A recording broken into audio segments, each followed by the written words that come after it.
Oh no, was none of that live? Really? No, it was, right? Yeah, there you go. Yeah, so anyone that knows me knows that the Grateful Dead were a massive influence on my life, especially Jerry Garcia. And I think that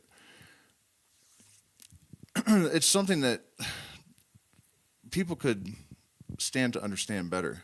Uh, it really was a planet-changing force. You know, the impact that they had was really beyond measure, and I think we all owe Jerry Garcia and his pals a debt of gratitude. Let me organize my screen again. Oh my gosh! Grab the thingy, bring it down there, make it big.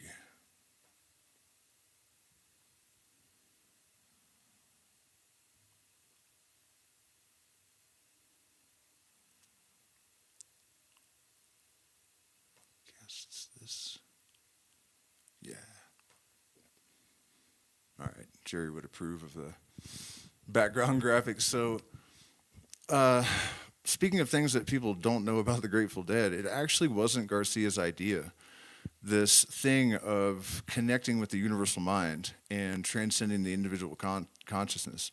It was actually Owsley, who was an LSD chemist and the Dead sound engineer. And he actually bankrolled them in the early years. He rented a house, he bought them equipment, he paid for all their meals, but he insisted on certain things. And one of those things was that they practice all day, every day, 7 days a week, and gig all the time.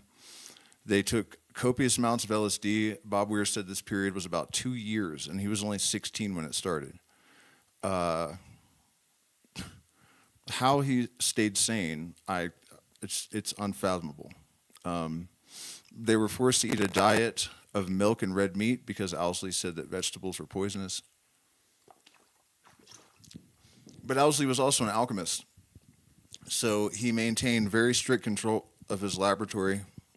He wouldn't let anyone in that didn't have just the right energy. His white lightning was tested at 99.9% purity, which is insane.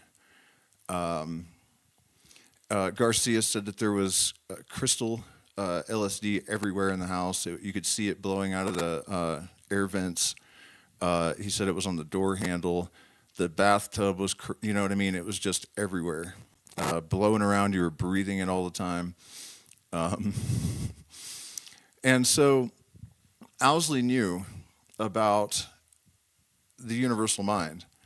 And he also knew that the human race was in a lot of trouble. And that transcendental experiences where a person has escaped the confines of their absurdly narrow vantage point of a single ego, and you experience a more holistic consciousness, he knew about all this, and he also knew about entrainment, which is the law that all like cycles chase the higher like cycles. So if you have electric lines next to each other, they will pulse in sync, and human hearts that lie together will pulse in sync, and human consciousness will entrain with a higher human consciousness, and that's amplified by music. So his rationale was that if he could train this band to access the universal mind and get them famous, then they would entrain the audiences with their higher consciousness, and it would have some impact on the world. And he was absolutely correct about this. Beyond that, they modeled a lot of the musical mechanisms after Hermetic wisdom, basically. For example, the really long freeform improvisations, they would break the structure completely down to chaos, and then something new would emerge, right? So that's solvit coagula. Every day is basically the same day, right? Sun goes up, sun goes down, but different shit happens. You know, the details are different. Sometimes they're minutely different. Sometimes they're extremely different. So the Grateful Dead played songs differently every time. Sometimes a little bit differently. Sometimes a lot differently. And if you really pay attention, you'll notice some weird stuff. Like they'll start the song without a count, with a different tempo and a different feel from the first note. And everyone just somehow knows what the new groove is, and it just falls right into place. Uh, there are a whole lot of elements to this, really. They base the microcosm macrocosm concept, something that's actually illustrated extremely well in music. The circle of fifths is a sort of tool that musicians don't really use after they're beginners, but it basically tells you, man, I'm really glitching bad, huh? Shit, I don't know if I can deal with this, man. It's gonna drive me crazy. Somebody let me know in the chat if the audio is messed up, please. It's driving me nuts. Man, we only got 2 heads up in the house tonight. I'm glad you guys are here. Why won't anyone tell me about the audio, though? I would really like to know. I don't know what I can do about it.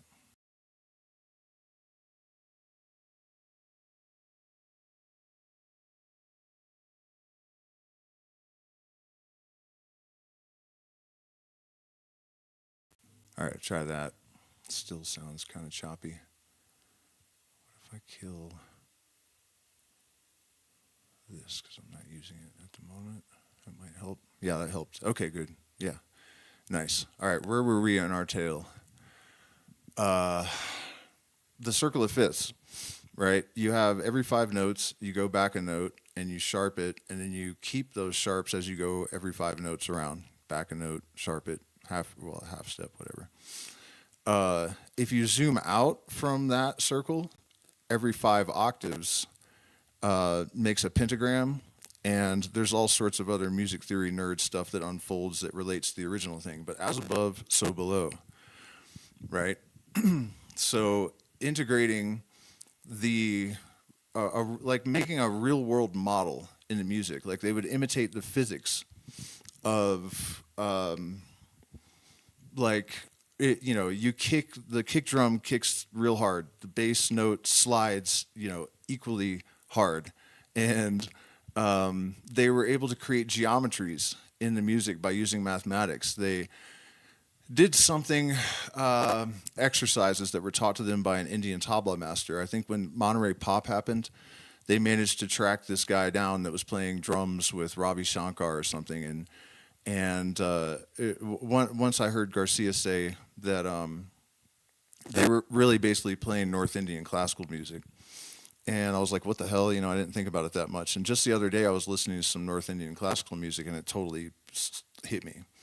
This level of mastery of rhythm that these North Indian guys have, that's what the Dead is doing that no other rock band, basically, that's the thing that lies behind what makes them so unique, like a principal thing. That's not what I was talking about, though. So they got this guy to come and show them all these tabla exercises, and Indian musicians go through a horrific initiation.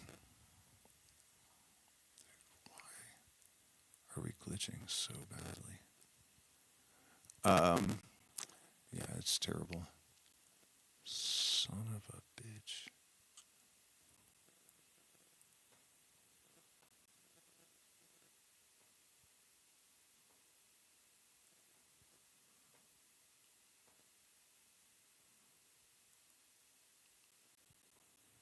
Just to kind of put it in perspective, I guess, as a child, basically they're chosen, and there are tests where they're stuck in a cabin for weeks or months, and it's just grueling isolation and a lifetime of training. And to the extent that Indian music is not written down, so these guys have a custom of only hearing a song, a raga, which is like 20 minutes long. They can be 20 minutes long. And they'll hear the raga once, and they'll memorize the whole thing. So we're talking about a capacity for technical proficiency that Western musicians can't even imagine. It's like light years beyond.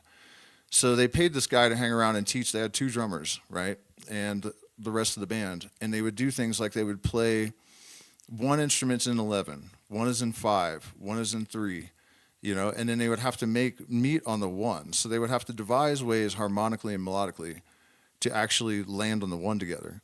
They would also do something like start out with 11 beats and then subtract one, or start out with 11 beats and then play a division of 11 and then start subtracting from within that phrase until there was only one thing left.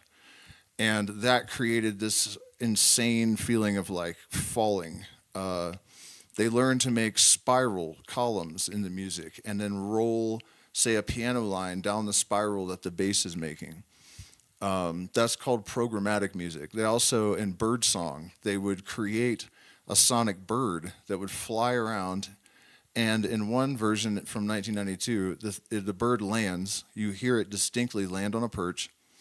And then it rolls into a ball, and it falls down this spiraling slide, I guess, that gets wider and wider as it goes down. And then when it launches off the end of the slide, there's a moment of silence, and then Weir catches the bird ball in a guitar harmonic and uses his whammy bar to bend it as if it's like getting stretched, the net, and then wah, wah, wah, wah, wah, and then the melody just like drips out. Yeah, so all of this stuff together. There's actually something else I should add to that. Another mechanism behind all this, I guess, is that just as a person, as above, so below, again, microcosm, macrocosm, just as a person generally needs, 20 minutes, 30 minutes, an hour of meditation in order to like legitimately get into a altered state, so does the band. That's why they would stretch these improvisations out for so long, because they were literally trying to access a meditative state of higher consciousness. And what would happen, according to them, bearing in mind that they were sometimes so high on LSD, they claimed that Huxley was right about the reducing valve in our nervous system, and that you could turn it all the way off and that would dislodge your consciousness from your body. But they had taken so much for so long, they had learned to keep their heads together no matter how far out they went. So they claimed that they got to the point where they could literally inhabit each other's bodies and play each other's instruments. They could go out into the audience and inhabit people. So at any rate, what would happen when they finally got into these transcendental places, maybe, you couldn't make it happen, didn't always happen. After the music was broken down into this absolute chaos and this thing emerged, there would often be this surge of energy. And when it happened, the music would do impossible things, like literally impossible for 7 people to improvise this intricately and perfectly out of nowhere. In fact, because people talk so much shit over the years, Deadheads are just high, the music is crap unless you're on acid. You're not going to understand it unless you're on acid, probably, because it's going to be over your head. Your brain is just not used to perceiving music in this way. It's just not how we even normally process it. But they had, they paid like professors from Juilliard, Berkeley, European conservatories, and they gave them what the band considered to be like some peak examples of their improvisation. One of the guys from Juilliard said, the answer is that they're lying. This could not possibly be improvised. They chart it all out and they write it out and memorize it, and it's not real. They're lying. That was his professional opinion. Of course, because they do this differently every single time, that can't possibly be true. There's no way that they would have had time to it's stupid. Another guy said, basically, to summarize my opinion, these guys were 200 years ahead of the rest of the human race, and in 200 years' time, they'll be regarded probably more highly than we regard Beethoven and Bach and Mozart and those people. And remember that the criteria for these guys, they had to be like PhD music professors or whatever, and also, no familiarity with the Grateful Dead and no LSD use. So, and the last guy said the 5 greatest musicians in the history of the world in alphabetical order are Bach, Beethoven, Chopin, or whoever he said, I don't even remember, and the Grateful Dead. So it's definitely not our imagination. We have had very straight, professor, scholars of music types have a look, and they confirmed what everyone said we were hallucinating from the mainstream, for decades. It was real. And anyway, so when they achieve this sort of group mind, maybe if I just take that off, it won't bother me as much. When they achieve this group mind, this energy would emerge that seemed to order the music in these extraordinary ways. Not only that, there was a sort of catharsis that would happen in the audience. And it would actually raise the consciousness of the people in the audience. The first time that I experienced this, I was not expecting it. I had not heard about it. But before I even went into the show, I noticed something weird. The way the people treated me, like they'd known me my whole life, and I was not, approachable back then. But by about halfway through the show or something, I realized that the band was not singing about what they were communicating. They were singing gambling songs, whatever, just random stories. But the people clearly all got the same message, despite the fact that it was completely unspoken. And just the other day, I put on a Dark Star. We had drank San Pedro, and I put on what is considered by a lot of people to be the greatest performance of Dark Star from 1972 at Veneta. It was like a benefit for Ken Kesey's yogurt company. And I left Nick Master alone with it for a minute and went and took a shower because it's 31 minutes long. I had lots of time. Came back just in time for it to go into a dimension that could not have been created by humans, like this musical environment where things are happening that there's just no way that a human mind could conceive of these things and pull them off. And I sat down, and that is exactly what Nick Master said. He's like, this isn't human minds. This is like alien contact or something. And he was like, you have to be. What are the effects there? And I was like, no, man, this is 1972. Those are just guitars and amps and keyboards, and it's really difficult to describe why I'm saying this about this music. It's something that pretty much has to be experienced. But I can kind of try. At one point, they were doing this thing where they were almost using just like abrasive noise to create a shape, like mashing a bunch of sound into definitely a discernible shape, and then they would pull it open in fractal, like 3D fractal ribbons of that shape in 4 different directions at once, and you could discern the directions audibly with that shape in them. And they would do this with, like, say, 2 guitars and the keyboardist, and then the bass is in the center.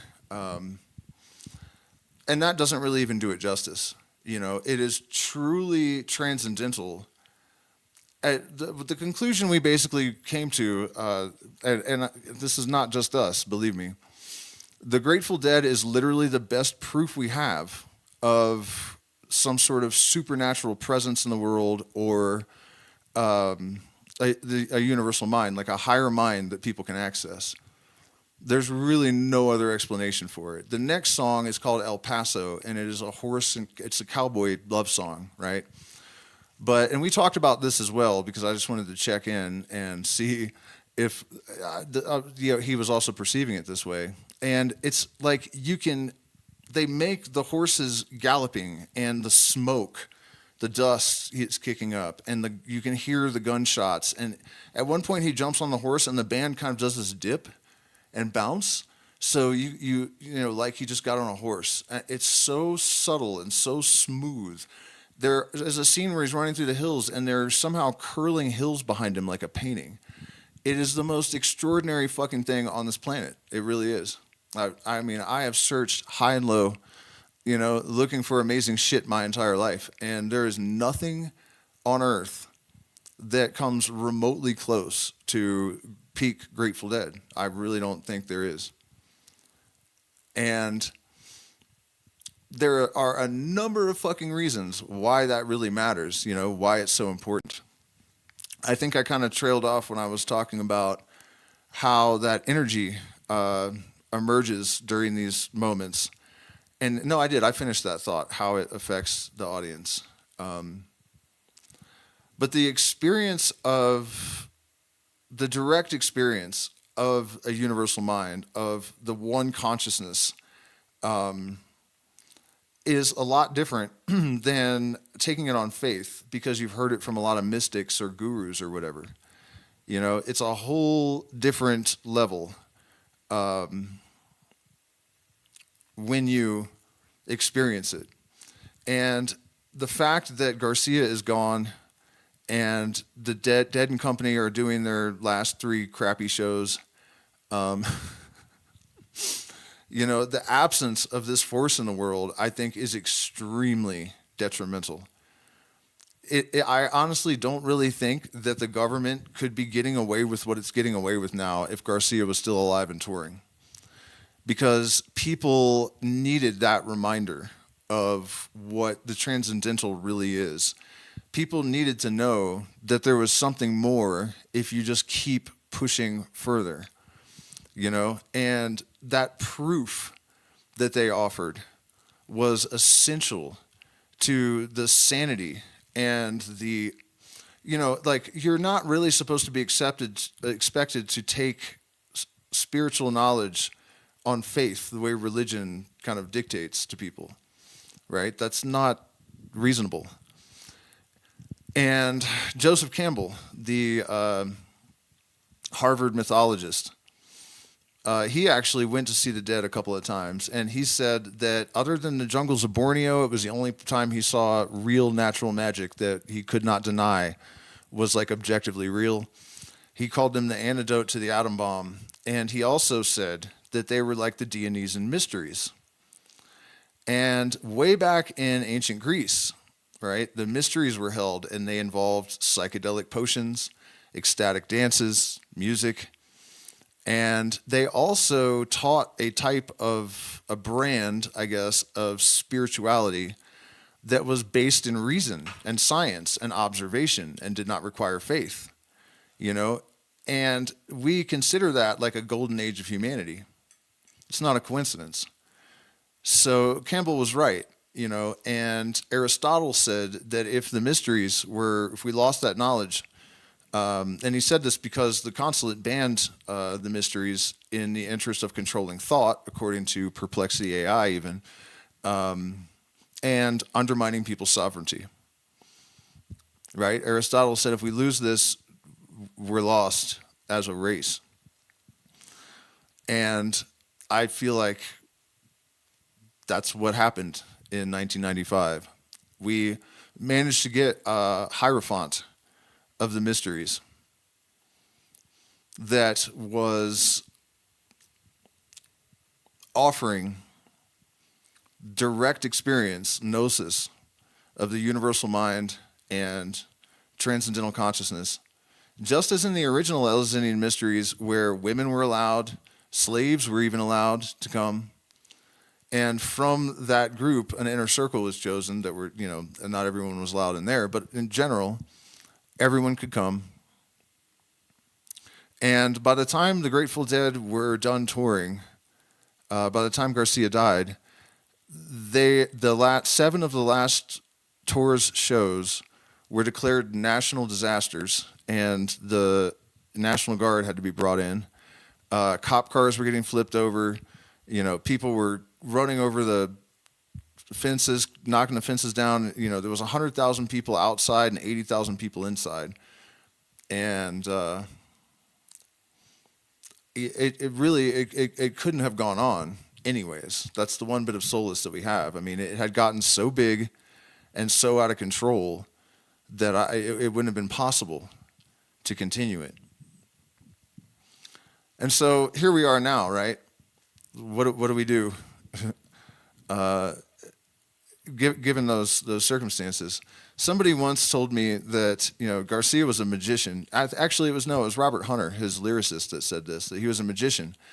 And what happens when a magician dies is that they don't really go anywhere. There's like a million little pieces of them that are absorbed into the collective consciousness. And so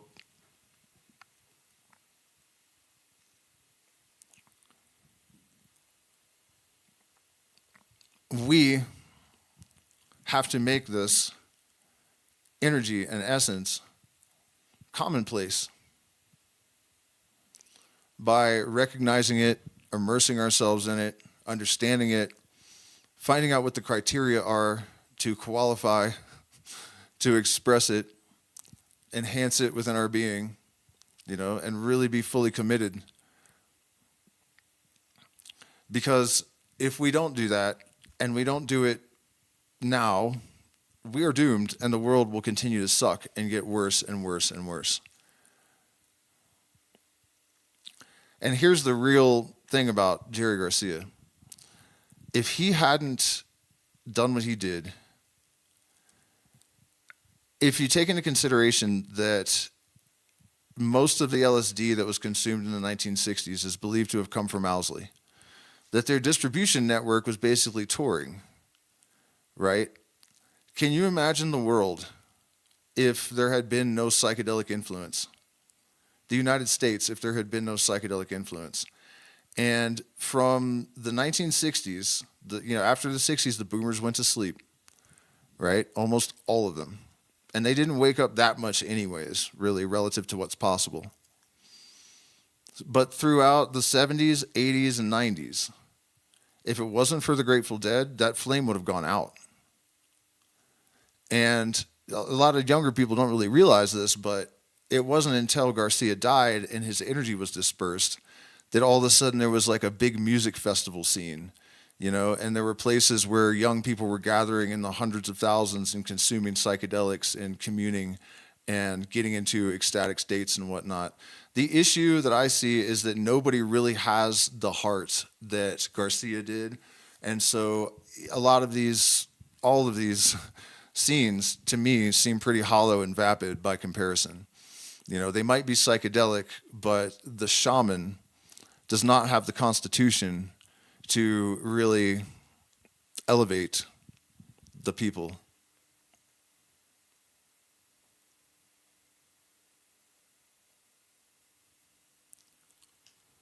Jerry Garcia is alive. Plus, are the shamans the most advanced spiritually in the world? I think so, honestly. I mean, it depends on what you mean by shaman. I consider Garcia a shaman. In fact,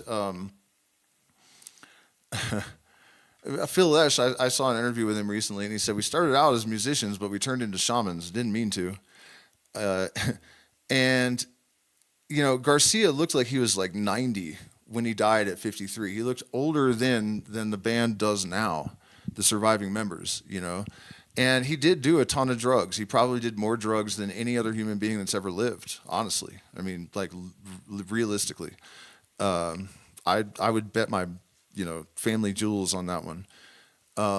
But I don't know that really explains how much he aged. How rapidly,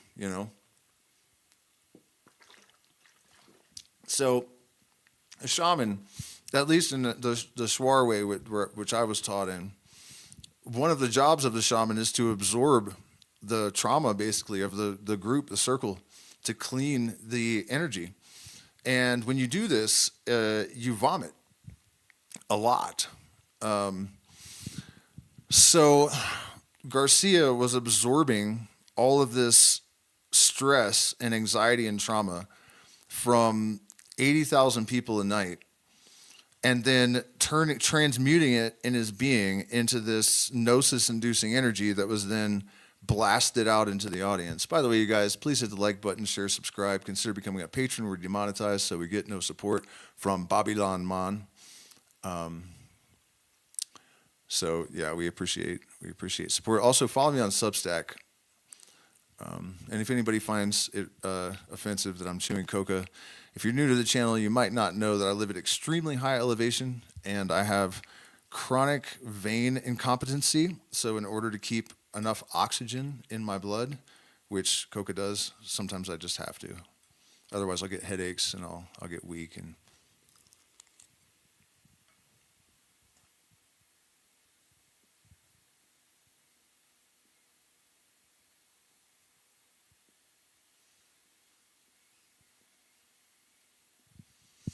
oh, what I was going to say about the shaman thing is that in 1966, a Native American medicine man named Rolling Thunder showed up somehow. No one knows how he even found him because they weren't that famous yet. So he shouldn't have even been looking for him. No one had heard of the Grateful Dead in 1966 outside of San Francisco, really, you know. And Garcia was extremely sick. He was at the point of death. Everyone was worried he was going to die. And this like 80-year-old Native American medicine man shows up and he's looking for Jerry. So they let him in and they showed him how sick he was, and he had an owl wing with him. And they said he did something with the owl wing and some sage, and then he went out in the front yard and puked his brains out, and they thought he was going to die now. And then Garcia supposedly immediately was fine. And the guy had come there to tell him that he was going to lead the tribe of rainbow people that were coming to basically straighten the planet out. And he told him that it would all end on July 9th. And Bob Weir said that, they had seen this guy heal Jerry, and the rainbow tribe started growing around them pretty quickly. So they're like, uh-oh. Every July 9th, they were terrified. It wasn't true until July 9th, 1995, however.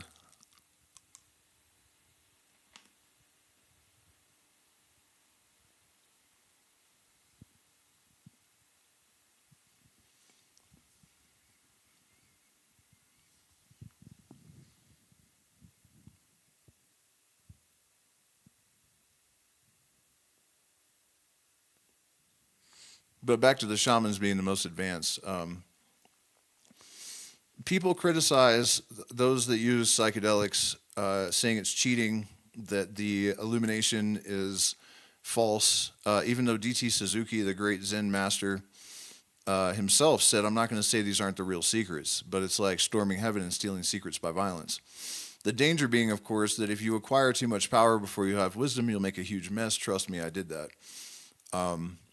But if you do have guidance, then you won't. And I think the reality is that, for one thing, I always cite what Terence McKenna said, that the literature does not reflect that. When you look at the writing of like Timothy Leary, listen to him talk when he was at his best, I've read, all of the Buddhist and Hindu, and none of it comes close to like Robert Anton Wilson, Timothy Leary, even Terence McKenna at his best. There's no competition. And when you just consider what the mechanisms are behind psychedelics, that you have enhanced neuroplasticity or catalyzed neurogenesis, your brain is building itself faster, it's more able to adapt, you're able to rewrite programs, you're able to write new programs. There's electrical activity in parts of the brain where there never is any otherwise. And I think those are probably the parts of the brain where precognition and parapsychological stuff that we haven't really evolved the capacity to consistently use yet, that's what's going on there.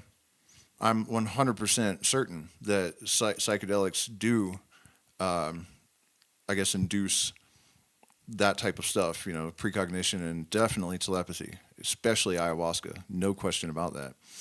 So, absolutely. That doesn't belie the danger, and one of the huge issues in our culture is a lack of like qualified guidance, and we have a lot of ego problems. Narcissism is rampant. People that are raised by narcissists may not be narcissists, but they're probably going to have bipolar or some other kind of imbalance. So we have a lot of people that are not capable of evaluating their own capacity for various things, right? So it's a slippery slope, and the reality is that we have to elevate our consciousness very rapidly, or we're already in deep shit. Might even be too late, honestly. And we don't have 30 years to sit around in a cave. So we have DMT. In fact, legend has it that Jerry was reading an encyclopedia and smoking DMT, because of course he was. And the letters Grateful Dead floated up out of the book. And that's how he decided on the name, which everyone hated at first. But speaking of shamanism, that name, there's more to it than meets the eye. One of the things that they kind of did to imbue their music with literal spirits is that they found situations where people died tragically and they were real people, and then they would write songs about them. So Casey Jones is about a train engineer that the switchman did fall asleep, and he didn't. I went to his house as a museum now on I-40 in like Arkansas or Ohio or something, and he hit another train, and the legend is that they found him with his hand on the brake line with all of his guts and skin melted away, so he was just tendons and a skeleton just holding the brake line. So if he didn't die this horrible death, he wouldn't have been remembered, so is he grateful? And on, They were literally trying to imbue their music with spirits, and I honestly think that it worked. That was another part of the formula. Check in with the chat again. See what's up with you guys. Jerry, okay. Earth Angels, yeah.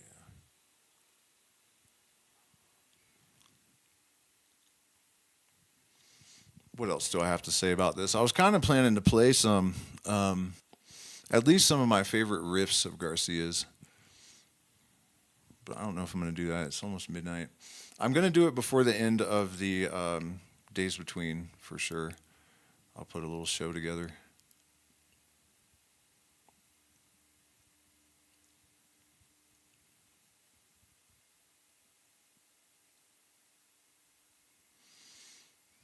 Yeah, well, let's just do a little AMA. If you guys have any, questions or comments. I know so much about the Grateful Dead. I actually spent, time with Phil Lesh, and I played once with Donna Jean Godchow, who was in the Dead in the 70s for a few years.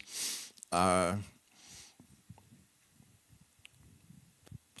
managed to accidentally stand up Bob Weir for an audition one time. Dark Star Orchestra and the Catskills. I have a long personal history that is just as weird as the Grateful Dead's history. All of it is so improbable. And the only reason I really share any of it, because it's all so ridiculous that I almost just think no one's going to believe it if I tell the stories anyways. It just seems counterproductive or something almost to get into it. But the reason that I ever do talk about it is just to try to let people know what is really possible in this world if you are able to align yourself with a true sense of purpose that is also aligned with the greater purpose. In my experience, at least, probability no longer is relevant. If you can conceive of something and there's a necessity for it,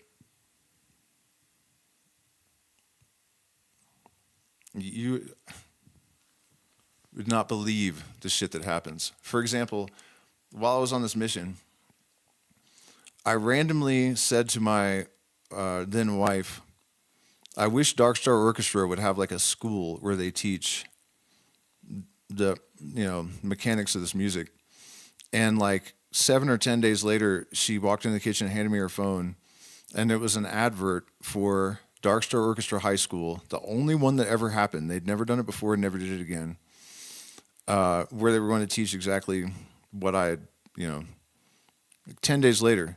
And her family was wealthy, so I had the money. I was like, well, I can't afford it. And she's like, oh, my mom will pay for it. Next thing you know, I'm, eating lunch with Donna Jean Godchow because she was there for some reason. It was like a surprise, Donna's here. It's like, what the fuck? Um, and I could go on and on like that. It's just,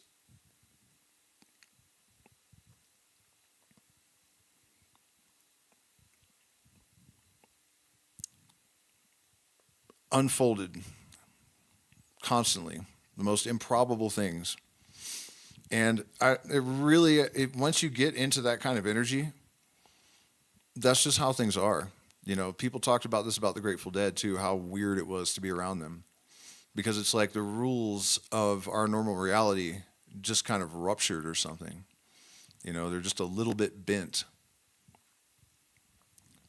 In fact, one other thing I'll share with you guys in reference to that is that when I was like 21 and I had my first live experience and accidentally listened to a live Dead show on LSD, finally got my attention, I decided that I had already noticed that I felt like consciousness could influence our experience, our reality. And I came up with a plan. I wanted to show my mom that she had value because she was severely damaged by pulling off something nearly impossible. And I basically told her and everyone else I knew that, consciousness influences our reality. I'm going to prove it by going out to California and playing with, at least once, with some member of the Grateful Dead. And I did that, and then some. And then about 3 weeks ago, I think, I was scrolling through YouTube Shorts or something, and I came upon an interview with Garcia that I've never seen before. And they asked him what happened, and he said, well, thanks to Dr. Hoffman, the inventor of LSD, I came up with the idea that I could think things, I could imagine things, and then they would happen. And then when they did, I just kept thinking, maybe I can think of other things and they will happen. And they did. So either I'm batshit crazy and still had a really good time, regardless, or it says something about the nature of reality and consciousness. And it just really struck me that I had never heard him say that when I decided that I was going to prove it by going out to try to play with the wreckage of his band. All these years later, I see this clip, and got me.